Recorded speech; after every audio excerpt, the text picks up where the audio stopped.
جناب آقای قمشی، شما اولین آهنگتون رو 14 سالگی ساختید، درسته؟ این چه سواله؟ بله 13 سال خورده. این خیلی زوده برای یک انسان. امت هم انسان دیگه کامبیز و شما یعنی این استعداد ذاتی موسیقی داشتید از خیلی بچگی. خود شیفته کی بودی تو؟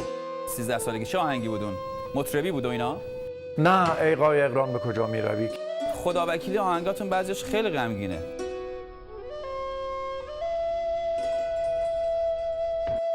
غمگین میشه. میدونی اگر که اینقدر مثل بچه مثل بچه ایشون گفتن که پسر شما هستند. نمیدونم، سعی کردم به تحقیقی بکنم، به نتیجه نرسیدم.